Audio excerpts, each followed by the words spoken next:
নমস্কার বন্ধুরা। তো বন্ধুরা দেখো, আজকে সকাল সকাল উঠেই চলে এসেছি জামা কাপড়গুলো মেলে দিতে। কয়েকদিন থেকে প্রচণ্ড বৃষ্টির কারণে জামা কাপড়গুলো একদমই শুকাচ্ছে না।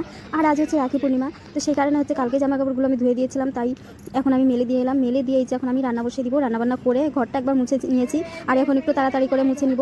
মুছে নিয়েই হচ্ছে আমি তারপরে অনেক কাজ আছে সেইগুলো করবো। তারপরে হচ্ছে এই যে রাখি বন্ধন আছে, একটুখানি রাখি বন্ধনের মানে একটু আনন্দ ফুর্তি করবো, এই হচ্ছে ব্যাপার। যেহেতু ভাই বাড়িতে নেই, বাবার বাড়িতে যেতে পারবো না, বাড়িতে একটু আনন্দ করবো হাজব্যান্ডের সঙ্গে। তো যাই হোক, এই যে বলতে না বলতে আমি ভাতের হাঁড়ি মানে চাল ধুয়ে নিয়ে এসেছি। চাল ধুয়ে এনে আমি বসিয়ে দিয়েছি।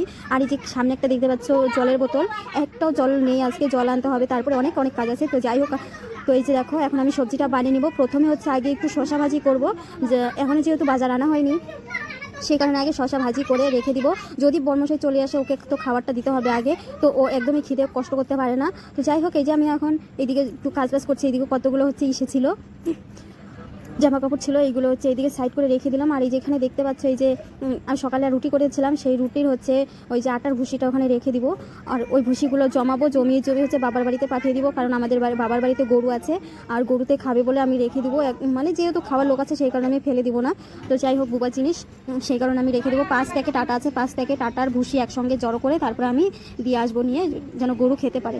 তো যেহেতু আমি বাবার বাড়ি থেকে প্যাকেটগুলো এনেছি, আর তাছাড়াও আমি প্যাকেটে আটার ভুসিগুলো জমিয়ে রেখে দিই, তারপরে বাড়িতে দিয়ে আসি। মানে 1 কেজির মতো হয়। যাই হোক, একবেলা তো খেতে পারবে বুবার জিনিস। তো যাই হোক, তো এই যে এখন আমি বসে বসে শশাটা কাটাকাটি করছি, ভালো করে কুটে নিচ্ছি। তারপর ওইদিকে তো ভাতটা বসিয়ে দিয়েছি, আর ভাবছি আজকে যে কী রান্না করবো সেটাই ভাবছি। জানি না আজকে কী রান্না করবো। তো দেখি হাজব্যান্ড কী নিয়ে আসে বাজার থেকে। তো হাজব্যান্ড একবার বললো যে আজকে নিরামিষ খাবে। তো যাই হোক, দেখি কী নিরামিষ করি। তো নিরামিষ হয়তো খাওয়া হবে না, তো দেখি কী রান্না করা হয়। আর আজকে তো রাখি পূর্ণিমা, আমার তো ভীষণ ভালো লাগছিল, আজকে একটু আনন্দ করবো সবাই মিলে। তো হাজব্যান্ড সেই কারণে সকাল সকাল বেরিয়ে গেছে হচ্ছে গাড়ি নিয়ে। ও বললো যে আমি একটু গাড়ি চলিয়ে আসি, তারপর একটু আনন্দ ফুর্তি করবো, বাড়িতে কোথাও ঘুরতে টুরতে যাবো না আর কি। তো যাই হোক, সেই কারণে এই যে আমি কখন থেকে সবজি কেটেই চলেছি, এখন আমার সবজি কাটা হচ্ছে না। তো এই যে দেখতে পাচ্ছ। তো যাই হোক, বলতে না বলতেই চলে এসেছি, সবজি টবজি কেটে কুটে রান্নাবান্না কমপ্লিট করে চলে এসেছি তোমাদের সামনে। এই যে দেখো, সয়াবিন আর হচ্ছে চাল কুমড়া দিয়ে শীতল দিয়ে পুলি, আর এই যে শশা ভাজি করেছিলাম, রুটি দিয়ে খেয়ে নিয়েছে আমার হাজব্যান্ড, আর একটুখানি আছে, এটা আমি খেয়ে নেবো। তো যাই হোক, এই যে এখন আমি রুটি খেয়ে নিচ্ছি। আমার জন্য 2টো রুটি রেখে দিয়েছিল এখানে, আর আমার হাজব্যান্ড একটা রুটি খেয়ে নিয়েছে। এই যে দেখো, আমি রান্নাবান্না করে কোনো কিছু গোছগাছ না করে খেতে বসে পড়েছি। ভাবলাম যে প্রচণ্ড খিদে পেয়ে গেছে, সেই কারণে একটু খেয়ে দিয়ে তারপরে চলে যাবো হচ্ছে কাজে। আর এই যে দেখতে পাচ্ছ রুটি, আর আমি রুটিটা মুখে না দিতেই কি যেন একটা মুখে লেগে পড়েছিল। তো যাই হোক, এই যে দেখো, আমি খেতে না খেতে আমার হাজব্যান্ড চলে এসেছে। আমার হাজব্যান্ডকে এখন আমি খেতে দিয়েছি এই যে সয়াবিন আর এই যে শীতল দিয়ে পুলি বানিয়েছিলাম, তো সেটা দিয়ে খাচ্ছে। আর শশা ভাজি একদমই খেতে চায় না, তবুও একবার খেয়ে গেছে সকালবেলা। তো সকালবেলা করেছিলাম শশা ভাজি। তো যাই হোক, তো এই যে উনি তো বসে পড়েছে খেতে, এখানে বক্স বাজাচ্ছে আর হচ্ছে খাচ্ছে। আমি বললাম যে একটু জামা কাপড় পরে খেতে বসো, নাহলে মশা লাগবে। তো যাই হোক, খাওয়া দাওয়া হয়ে গেছে, খাওয়া দাওয়া কমপ্লিট হয়ে ঘরে সমস্ত এঁঠো বাসন টাসন বের করে কলপারে রেখে এসে এখন আমি ঘরটা মুছে দিব। যেহেতু তেল হয়ে গেছে, মানে শীতল রান্না করলে ঘরটা একদম বেশি তেল হয়, শীতল আর চিকেন রান্না করলে ঘরটা বেশি তেল হয়ে যায়। তো যাই হোক, এই যে আমি ঘরটা ভালো করে মুছে দিচ্ছি। জল আনতে যাবো, জল আনারও টাইম হয়ে গেছে, সেই কারণে আরও বেশি তাড়াতাড়ি করে করছি। তো জল আসলে তো সে জল তো আমাদের জন্য থেমে থাকবে না, সেই কারণে হচ্ছে আমাকে চটপট করতেই হবে। আর এই যে দেখো, এই টাইমটা হলে আমাদের ঘরে হচ্ছে প্রচণ্ড রোদ্রু আসে, আর রোদ্রু আসে বলেই তাড়াতাড়ি ঘরটা শুকিয়ে যায়। আর এদিকে আমার হাজব্যান্ড খেয়ে দিয়ে স্নান দান করে বিছানায় উঠে পড়েছে, আর এই যে ফ্যান ছেড়েছে। তো ফ্যানের হাওয়াতে তাড়াতাড়ি এখন আমার ঘরটা শুকিয়ে যাবে মুছে দিলে, আর ঘরটা মুছতে অনেকটাই টাইম লাগবে। ভালো করে সার্ফ দিয়ে এই যে ভালো করে মুছে দিচ্ছি। যতই ভালো করে মুছছি, তবু আমাকে রোজ ঘর মুছতেই হবে। ঘরে নোংরা হলে একদমই ভালো লাগে না। স্নানের পরে বিশেষ করে স্নানের পরে মানে ঘরটা কীরকম যদি থাকে, না মুছলে পরে ভালো লাগে না। স্নানের পরে হচ্ছে একটু মুছা ঘর পাড়াতে ভীষণই ভালো লাগে, আমার কাছে তো ভালো লাগে। তো যাই হোক, স্নানের আগে যেমন খুশি তেমন থাক, কোনো ব্যাপার না, কিন্তু স্নানের পরে হচ্ছে আমার ঘরটা পরিষ্কার লাগবে। পরিষ্কার না থাকলে একদমই ভালো লাগে না। সেই কারণে এই যে ঘরটা মুছে দিয়ে বারান্দাটাও মুছে দিয়েছিলাম, মুছে দিয়ে চলে এসে যে এক থোকা বাসন নিয়ে, অনেকগুলো বাসন, এগুলো মাজবো। আর হচ্ছে আমি যে হাঁড়িটার মধ্যে চাল বা আটা টাটা রাখি, সেই হাঁড়িটার মধ্যে কি হয়েছে, মানে পিঁপড়ে ধরেছে। চিনি রেখেছিলাম, ভুলে গিয়েছিলাম চিনি রেখে, আর সে এত পিঁপড়া ধরেছিল হাঁড়িটা বাইরে বের করে দিয়েছে। আর সমস্ত আটাগুলো বাইরে বার করা আছে, রাখা আছে। আর হাঁড়িটা আমি মেজে দিব বলে কলপারে নিয়ে এসেছি। আর এই যে এঁঠো বাসনগুলো, এইগুলো আগে মেজে নেবো, তারপর হাঁড়িটা আর কড়াইটা মাজবো। তো যাই হোক, এই যে বাসনগুলো তো আগে মাজছি, চটপট করে মেজে নিচ্ছি। প্রচণ্ড গরম লাগছে, ভাত মনে হচ্ছে যে এখন একটু গায়ে জল দেবো, সেরকমই মনে হচ্ছিল। কিন্তু কি করবো, আগে এই কাজগুলো তো কমপ্লিট করতে হবে, কাজগুলো করে তারপরে তো গায়ে জল দিতে হবে। তো যাই হোক, এই যে আমার ট্রেটাও ধুয়ে নিচ্ছি, সমস্ত কাজ বাজ আমার তো ওইদিকে মোটামুটি হয়ে গেছে, শুধু উঠানটা ঝাড়ু দিব আর এদিকে কাজগুলো করব। তো যাই হোক, আর আমার হাজব্যান্ড বলছে তুমি যেখানে যাও সেখানে তোমার ফোন নিয়ে যেতে হয়। আর আমার হাজব্যান্ড আমার ফোনের থেকে নেট নিয়ে তো ও ফোন দেখছিল। আর আমি তো কলপারে নিয়ে এসেছি, ও তো ঘরে আছে, ওখানে হচ্ছে ওয়াইফাই কানেক্ট হচ্ছিল না।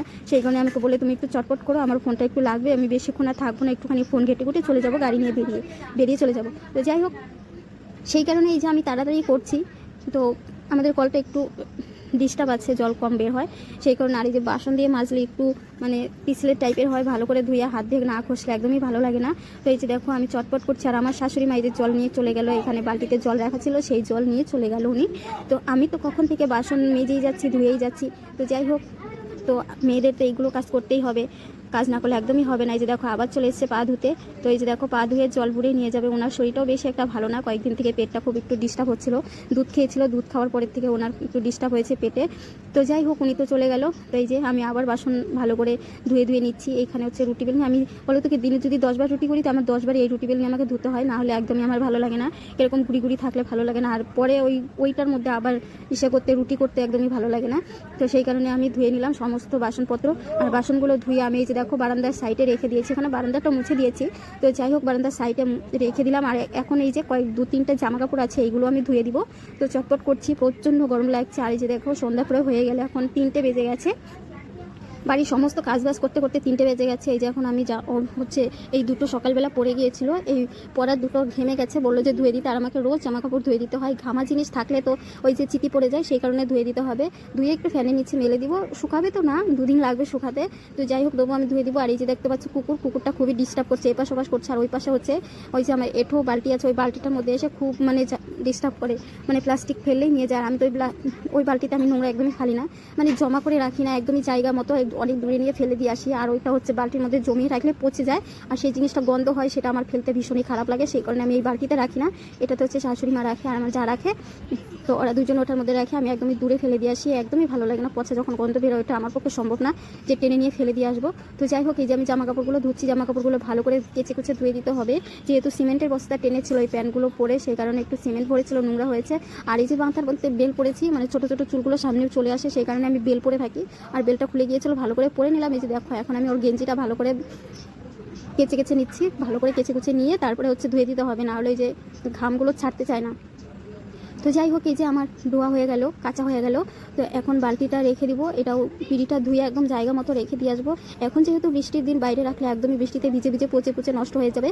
আর এই যে দেখো নুড়ি, এটা হচ্ছে বাসন মাজার নুড়ি, আমি সার্ফের প্যাকেট দিয়ে বাসন মাজি। তো সার্ফের প্যাকেট দিয়ে যেহেতু বাসন মাজি, ভালো করে ধুয়ে রেখে দিয়ে এলাম। আর এখন আমি জামা কাপড়গুলো ভালো করে ধুয়ে নিচ্ছি, ভালো করে ধুয়ে এখানে রেখে দিব, স্নান করে স্নানের পরে হচ্ছে মেলে দিব। আর এখানে যেহেতু আমি বাসন মেজেছিলাম, আর এই জলটা মানে এইদিকে ফেলে না দিয়ে এই দিকে ফেনাগুলো আমি ধুয়ে দিলাম। তো যাই হোক বন্ধুরা, তোমরা সকলে কেমন আছো? আশা করি সকলে খুব ভালো আছো, আর তোমাদের ভালোবাসা আশীর্বাদে আমিও ভালো আছি। আর আজকে তো জামা কাপড় তো ধোয়া ওইটুকু হয়ে গেল। যাই হোক, আজকে এখানে শেষ করবো। তোমরা সকলে ভালো থেকো, সুস্থ থেকো, টাটা।